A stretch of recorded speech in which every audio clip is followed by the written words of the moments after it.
وہ کسی بھی قیمت پر طاقت حاصل کرنا چاہتا تھا۔ ایک وقت میں وہ یورپ کا سب سے طاقتور لیڈر تھا۔ وہ روم کا ماڈرن جولیس سیزر بننا چاہتا تھا اور اسی کے انداز میں ہاتھ ہلاتا تھا۔ ہٹلر، چرچل، روزویلٹ، علامہ اقبال، غرض کون تھا جو اس کا دیوانہ نہیں تھا؟ اس کے چاہنے والے اس کے ایک اشارے پر مخالفین کی جان لے لیتے اور پھر چوک میں اسے الٹا لٹکا دیتے تھے، اور پھر وقت بدلا اور اسی چوک میں اسے بھی الٹا لٹکایا گیا۔ یہ کہانی مسولینی کی ہے۔ مسولینی اسکول میں تھا تو بچوں کو چاقو مار دیا کرتا تھا۔ وہ اسکول کا بدماش بچہ تھا، اسی وجہ سے اسے ہر اسکول سے نکال دیا جاتا تھا۔ جب جوان ہوا تو وہی ضدی لڑکا جو سب کو ناپسند تھا، اس کی شخصیت میں ایک جاذبیت پیدا ہو گئی۔ وجہ تھی اس کی وجیح شخصیت اور پر اعتماد گفتگو۔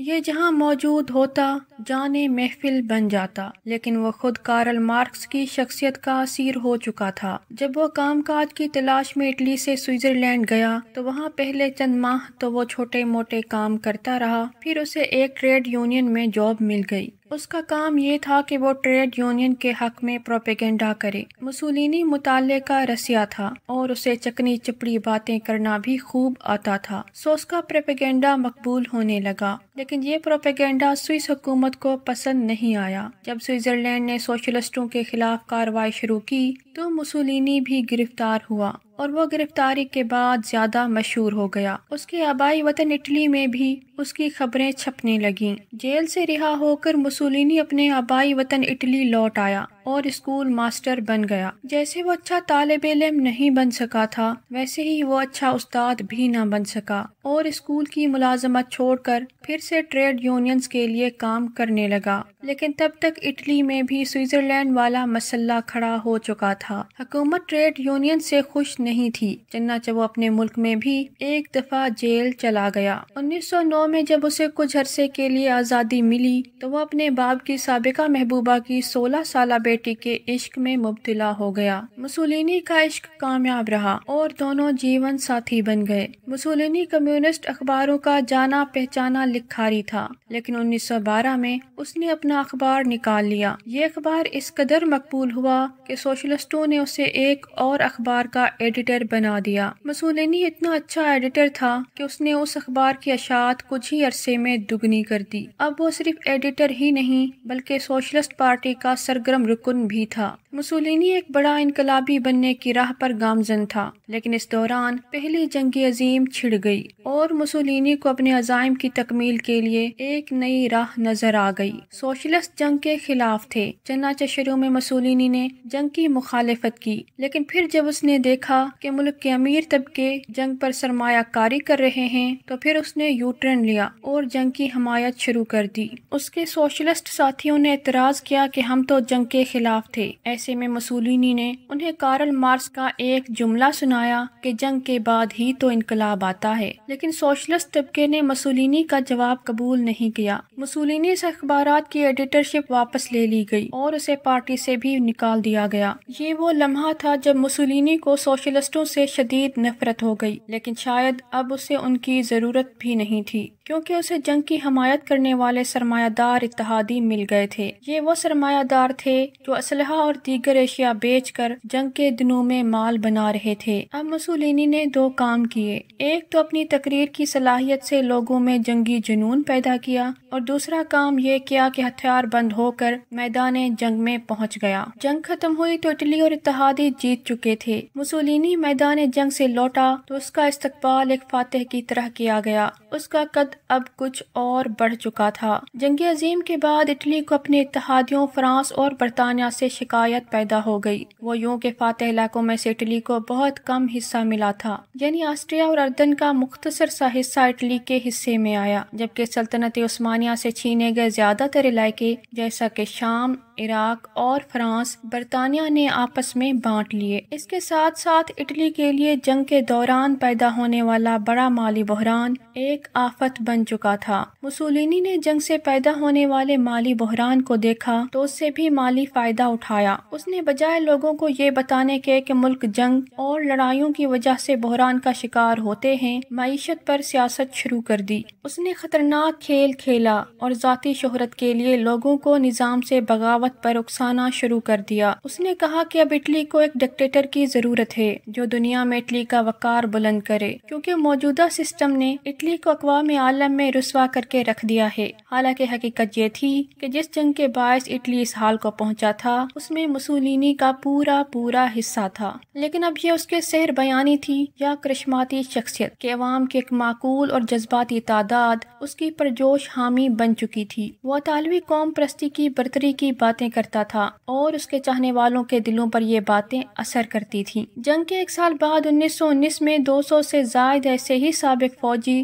اور سیاسی کارکن اٹلی کے شہر میلان میں جمع ہوئے۔ انہوں نے مسولینی کے فلسفے پر ایک سیاسی جماعت بنائی اور مسولینی کو اس کا لیڈر بنا ڈالا۔ اس جماعت کا نام مسولینی نے فاشسٹ پارٹی رکھا، جس کا مطلب ہے سلاخوں کا گٹھا یا ایک بنڈل۔ پارٹی کے فاشسٹ کا نام دینے کی ایک وجہ یہ تھی کہ مسولینی اسے جنگجوؤں کا گروہ ہی سمجھتا تھا جو انقلاب لے کر آئیں گے۔ جو پارٹی کا نام تھا وہیں اس کا نشان تھا، یعنی سلاخوں کا ایک بنڈل اور اس کے ساتھ ایک کلہاڑا۔ فاشسٹ پارٹی کے دو حصے تھے، ایک سیاسی فاشسٹ اور دوسرے عسکری فاشسٹ۔ عسکری فاشسٹ سیاہ شرٹس پہنتے تھے، اس لیے وہ یورپ میں بلیک شرٹس کے نام سے مشہور ہوئے۔ مسولینی نے اپنی پارٹی تو بنا لی تھی، لیکن ابھی اس میں ایک کمی تھی، وہ یہ کہ کسی قوم پرست جماعت کو اپنی طاقت بڑھانے کے لیے ایک دشمن کی ضرورت ہوتی ہے جسے وہ اپنی قوم کے تمام مسائل کا ذمہ دار قرار دے کر اس کے خلاف نفرت کا لاوا تیار کر سکے اور پھر بوقت ضرورت اسے استعمال کرے۔ مسولینی خوش قسمت تھا، اسے دشمن کی تلاش کے لیے زیادہ غور نہیں کرنا پڑا، کیونکہ اس کا پرانا عشق کارل مارکس اور نظریہ سوشلزم اس کے دشمن کے طور پر سامنے ہی موجود تھے۔ ان دنوں اٹلی میں سوشلسٹ اپنے حقوق کے لیے آئے دن مظاہرے اور ہڑتالیں کرتے تھے، جس سے فیکٹریوں میں کام ٹھپ ہو کر رہ جاتا تھا۔ مسولینی نے اعلان کیا کہ یہی سوشلسٹ عناصر اٹلی کے مسائل کے ذمہ دار ہیں، کیونکہ ان کے مظاہروں اور ہڑتالوں کی وجہ سے ترقی نہیں ہو رہی۔ فاشسٹوں نے جلد ہی سوشلسٹ گروپ کے خلاف جنگ چھیڑ دی، ٹریڈ یونین نے دفاتر جلا دیے گئے اور سینکڑوں سوشلسٹوں کو مار دیا گیا۔ اس سارے فتنے میں حکومت خاموش تماشائی تھی، اور اس کی وجہ یہ تھی کہ حکومت خود بھی مزدور کی ہڑتالوں سے تنگ تھی اور شاید خوش بھی ہو کہ حکومت کا کام ایک تنظیم رضاکارانہ طور پر کر رہی ہے تو ہمیں ہاتھ ہلانے کی کیا ضرورت ہے۔ لیکن وہ نہیں جانتے تھے کہ سوشلزم کے خلاف لڑائی تو صرف ایک ٹریلر ہے اور اصل فلم ابھی باقی ہے، کیونکہ در حقیقت مسولینی پورے اٹلی پر قبضے کی تیاری کر رہا تھا۔ اس کی تقریریں گواہ ہیں کہ وہ جولیس سیزر بننا چاہتا تھا، وہی جولیس سیزر جو قبل از مسیح میں سلطنت روم کا عظیم شہنشاہ تھا۔ یوں نادانی میں حکومت نے مسولینی کو موقع دے کر اپنی ہی موت کا سامان کر لیا تھا۔ مسولینی کی مسلح تنظیم بلیک شرٹس نے شہروں پر قبضے شروع کر دیے۔ 1920 تک اٹلی کے زیادہ تر علاقے عملی طور پر فاشسٹوں کے کنٹرول میں جا چکے تھے اور حکومت کی رٹ کہیں بھی نہیں تھی۔ 2 سال بعد مسولینی نے حکومت کو الٹیمیٹم دے دیا کہ اس نے استعفیٰ دے کر حکومت اس کے حوالے نہیں کی تو اس کے حامی روم کی طرف مارچ کر دیں گے اور زبردستی اقتدار چھین لیں گے۔ مسولینی کا یہ اعلان دراصل اٹلی کے مرکزی شہر پر قبضے کا اعلان تھا۔ 28 اکتوبر 1922 کو فاشسٹ پارٹی کے ہزاروں مسلح کارکن بلیک شرٹس روم کے باہر جمع ہو گئے۔ انہیں اپنے لیڈر کی طرف سے ایک کال کا انتظار تھا، لیکن ان کا لیڈر اپنے ہیڈ کوارٹر میں کسی اور کا انتظار کر رہا تھا، اور پھر وہ ٹیلی گرام آ گیا جس کا اسے انتظار تھا۔ ٹیلی گرام پڑھ کر مسولینی کی خوشی کی انتہا نہ رہی، کیونکہ اب اسے روم پر چڑھائی کرنے کی ضرورت نہیں تھی۔ اٹلی کی فوج وزیر اعظم کی نہیں، بادشاہ کی ماتحت ہوتی تھی، اور بادشاہ امانویل سوئم نے لکھا تھا کہ اگر مسولینی روم کی طرف مارچ کا ارادہ ترک کر دے تو اسے وزیر اعظم بنا دیا جائے گا۔ مسولینی بن ٹھن کے روم پہنچا، بادشاہ سے ملاقات اور وزارت عظمیٰ کی کرسی سنبھال لی، اور ساتھ ہی یہ شرط بھی رکھ دی کہ اسے 1 سال تک ڈکٹیٹر جیسے اختیارات حاصل ہوں گے۔ فاشسٹ پارٹی ایک پوری فوج کا روپ دھار چکی تھی اور بادشاہ بھی بے بس دکھائی دیتا تھا، سو اس نے تمام شرائط مان لی۔ ڈکٹیٹر بننے کے بعد مسولینی نے اپنی پہلی کابینہ تشکیل دی۔ اس میں اکثریت ان لوگوں کی تھی جو ان کی پارٹی کے پرانے کارکن نہیں تھے، بلکہ بہت سے تو پارٹی کارکن ہی نہیں تھے۔ 1924 میں جب پارلیمنٹ کے الیکشن ہوئے تو مسولینی نے بزور طاقت کھلی دھاندلی کروائی اور اپنے زیادہ تر امیدوار جتوا لیے۔ اب پارلیمنٹ میں بھی مسولینی کے کارکنوں کی اکثریت تھی، اس لیے قانون بدلنا آسان ہو چکا تھا اور اب وہ 1 سال کے لیے نہیں بلکہ مستقل ڈکٹیٹر بن چکا تھا۔ اس موقع پر مسولینی کے لیے سب سے بڑا مسئلہ اس کی سابقہ ولولہ انگیز خطابات بنے ہوئے تھے، کیونکہ اس نے خود کو عوام کے سامنے اس طرح پیش کیا تھا جیسے اٹلی کے تمام مسائل کا حل صرف اسی کے پاس ہے، جس کے لیے اس کا حکمران بننا بہت ضروری ہے۔ اور اب وہ حکمران بن گیا تھا اور اسے معلوم تھا کہ اگر عوام سے کیے گئے وعدے پورے نہ کیے تو کچھ ہی عرصے میں اٹلی اس سے بیزار ہو جائے گا۔ چنانچہ اس نے اپنی ساری توجہ امن و امان کے قیام اور ترقیاتی کاموں پر لگا دی۔ عوام کی حمایت حاصل کرنے کے لیے اس نے یہ بھی مشہور کیا کہ وہ ایک مذہب پسند انسان ہے۔ اپنی مذہبی عقیدت ثابت کرنے کے لیے اس نے بہت سے جتن کیے، جن میں سے ایک یہ بھی تھا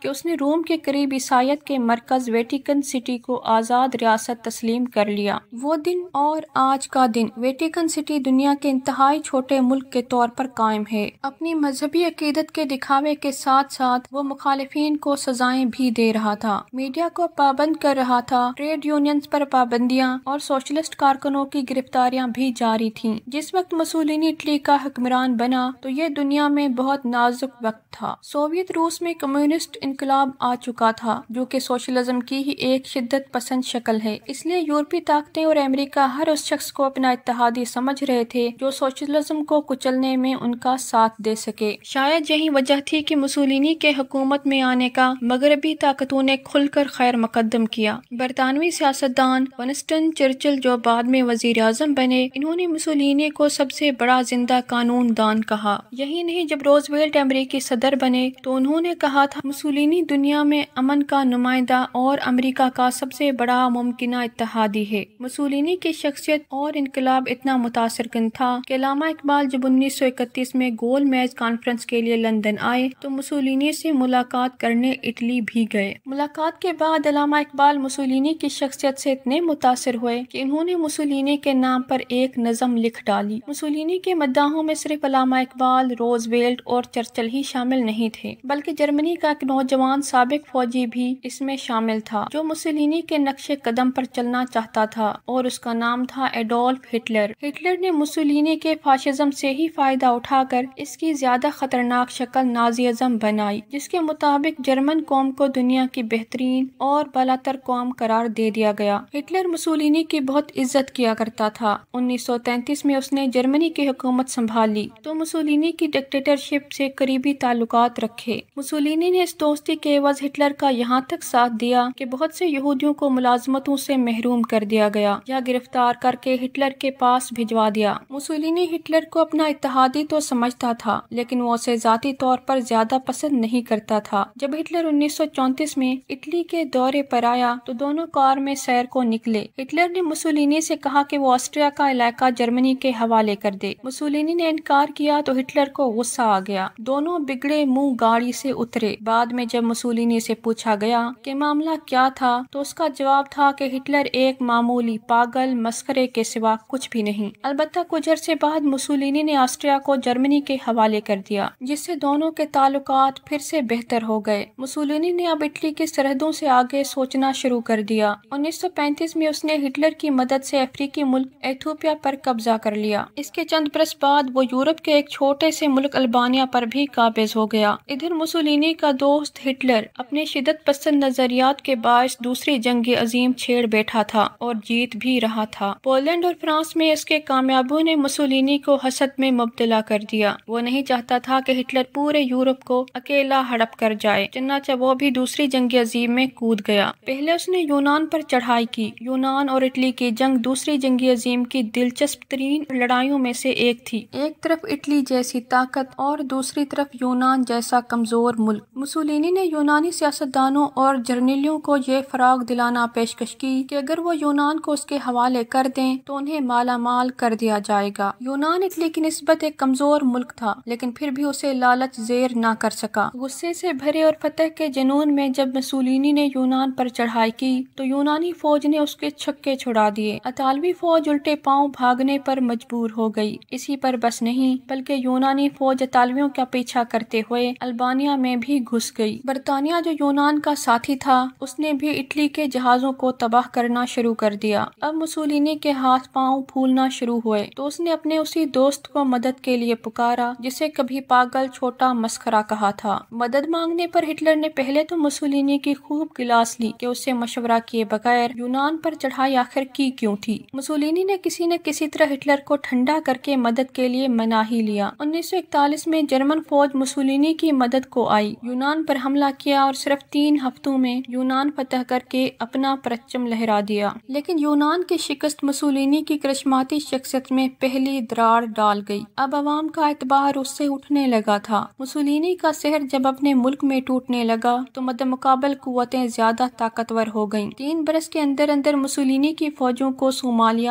ایتھوپیا، شمالی افریقہ اور روس میں بھی عبرتناک شکست ہوئی۔ 1943 میں امریکی اور برطانوی افواج نے اٹلی کے جزیرے سسلی پر حملہ کر دیا اور کرشماتی شخصیت والا مسولینی کچھ بھی نہ کر سکا۔ اس پر فاشسٹ گرینڈ کونسل کا ایک اجلاس ہوا۔ اجلاس میں طے پایا کہ اگر امریکہ اور برطانیہ کی دشمنی سے بچنا ہے تو مسولینی کو کرسی سے ہٹانا ہوگا۔ چنانچہ مسولینی کو برطرف کر دیا گیا۔ مسولینی نے فیصلہ ماننے سے انکار کر دیا کیونکہ وہ اپنی ذات میں ایک ڈکٹیٹر تھا۔ وہ اب بھی یہی سمجھتا تھا کہ حکومت اس کی ہے، اس لیے وہ پارٹی اور کونسل کے فیصلے کو نظر انداز کرتے ہوئے اگلے روز اپنے دفتر پہنچ گیا۔ لیکن اب اٹلی کا بادشاہ بھی اس کے خلاف ہو چکا تھا اور مسلسل شکستوں کے باعث بلیک شرٹس بھی کمزور ہو چکے تھے۔ بادشاہ کے حکم پر مسولینی کو گرفتار کر کے دارالحکومت سے دور ایک پہاڑی علاقے میں قید کر دیا گیا۔ مسولینی کی گرفتاری کی خبر عام ہوئی تو خوف کا بت دھڑام سے زمین بوس ہو گیا۔ عوام نے ملک بھر میں مسولینی کے مجسمے گرانا اور تصاویر مسخ کرنا شروع کر دیں۔ ایسے میں مسولینی کے کام اس کا وہی پاگل دوست آیا۔ ہٹلر نے کمانڈوز بھیجے جو اسے آزاد کروا کے جرمنی کے شہر میونخ لے آئے۔ پھر ہٹلر کی فوج نے شمالی اٹلی پر قبضہ کیا اور مسولینی کو اس کا حکمران بنا دیا۔ اب دیکھیے کہ وہی مسولینی جو کل تک رومن سلطنت قائم کرنے کے خواب دیکھا کرتا تھا اور خود کو جولیس سیزر، آگسٹس جیسے فاتحین کے روپ میں دیکھنا چاہتا تھا، اب ہٹلر کی کٹھ پتلی بن کر رہ گیا تھا۔ اس پر مسولینی کے سابق مداح چرچل نے بھپتی کسی۔ مسولینی کی حیثیت اب ہٹلر کے طفیلی یا مزارے جیسی ہے۔ وقت گزرتا رہا اور 1945 کا سال آ گیا۔ جرمن جو شروع میں جنگ عظیم دوئم کا سب سے بڑا کھلاڑی ثابت ہوا تھا، اب میدان چھوڑ رہا تھا۔ ہٹلر کی فوج ہر جگہ سے پسپا ہو رہی تھی اور مسولینی جو زندہ ہی ہٹلر کی مدد سے تھا، بے یارو مددگار ہوتا جا رہا تھا۔ جب ہٹلر کی شکست یقینی نظر آنے لگی تو مسولینی نے اٹلی سے فرار ہونے کی ٹھانی۔ 26 اپریل کو جرمن فوجیوں اور عام شہریوں کا ایک قافلہ سوئٹزرلینڈ میں پناہ کے لیے جا رہا تھا تو اس میں ایک عمر رسیدہ جوڑا بھی شامل تھا۔ ایک 61 سالہ بوڑھا فوجی جس کے سر پر جرمن ایئر فورس کا ہیلمٹ اور جسم پر اوور کوٹ تھا۔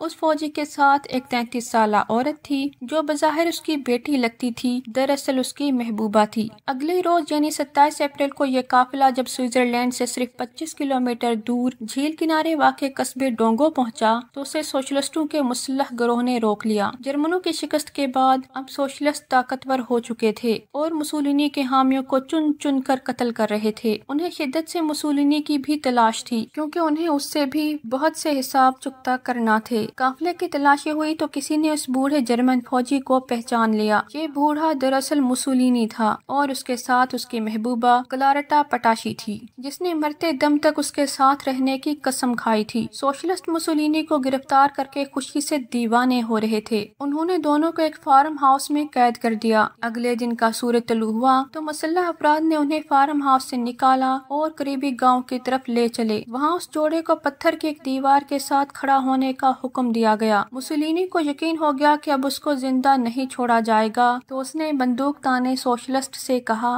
دیکھنا نشانہ چوک نہ جائے، سیدھا دل میں لگنا چاہیے۔ یہ بھی کہا جاتا ہے کہ مسولینی آخری وقت میں خاموش رہا، کوئی بات اس کے منہ سے نہیں نکلی۔ اس شخص نے گن سیدھی کی اور مسولینی کو موت کی نیند سلا دیا۔ مسولینی، اس کی محبوبہ اور دیگر فاشسٹوں کی لاشیں ٹرک میں لاد کر واپس اسی شہر میلان میں لائی گئیں جہاں ابھی کچھ دن پہلے وہ حکمران تھا۔ یہ لاشیں شہر کے چوک میں یوں پھینک دی گئیں جیسے کوڑے کا ڈھیر پھینکا جاتا ہے۔ یہ وہی شہر تھا جہاں مسولینی نے فاشسٹ پارٹی بنائی تھی۔ یہ وہی شہر تھا جہاں ہٹلر کی مدد سے مسولینی نے آخری حکومت بنائی تھی۔ یہ وہی شہر تھا اور یہ وہی چوک تھا جہاں صرف 8 ماہ پہلے مسولینی نے 13 سوشلسٹ کارکنوں کی لاشیں پھینکی تھیں، اور اب اسی شہر کے اسی چوک میں مسولینی اور اس کے ساتھیوں کی لاشیں پڑی تھیں جنہیں لاکھوں لوگ دیکھ رہے تھے اور بے حرمتی بھی کر رہے تھے، یہاں تک کہ لاشوں کو الٹا لٹکا کر پتھر بھی مارے گئے۔ صرف یہی نہیں بلکہ مسولینی کے کچھ اور حامیوں کو بھی وہاں لایا گیا اور انہیں مار کر مسولینی کے ساتھ ہی لٹکا دیا گیا۔ مسولینی کی لاش کو میلان شہر کے باہر ایک قبرستان میں دفن کیا گیا، لیکن یہ لاش بھی اٹلی کے لیے ایک مسئلہ بن گئی۔ ہوا یوں کہ مسولینی کے مخالفین اس کی قبر پر جا کر اسے ٹھوکریں مارتے اور بے حرمتی کرتے تھے۔ اپریل 1946 میں مسولینی کے کچھ حامیوں نے اس کی قبر سے لاش نکال لی۔ انہوں نے لاش کو غسل دیا اور اپنے ساتھ لے گئے، اور وہ قبر پر ایک نوٹ لکھ کر چھوڑ گئے کہ وہ کمیونسٹوں کے ہاتھوں اپنے لیڈر کی بے حرمتی برداشت نہیں کر سکتے۔ حکومت کو پتہ چلا تو لاش کی تلاش شروع ہو گئی۔ کئی ماہ کی کوششوں کے بعد اگست میں حکومت نے میلان شہر کے جنوب میں ایک عبادت گاہ سے مسولینی کی باقیات برآمد کر کے تحویل میں لے لی۔ برسوں بعد اٹلی میں ایڈون زولی وزیر اعظم بنے۔ انہوں نے دائیں بازو کے سیاستدانوں کا تعاون حاصل کرنے کے لیے لاش کی باقیات مسولینی کی بیوہ ڈونا ریچل کے حوالے کر دیں۔ 1957 میں ان باقیات کو روماگنا میں مسولینی کے خاندانی قبرستان میں دفن کر دیا گیا۔ قبر پر مسولینی کا مجسمہ اور پارٹی نشانات بھی نصب کر دیے گئے۔ وہ جگہ جہاں مسولینی کو گولیاں ماری گئیں وہاں اب ایک سیاہ سلیب نصب ہے۔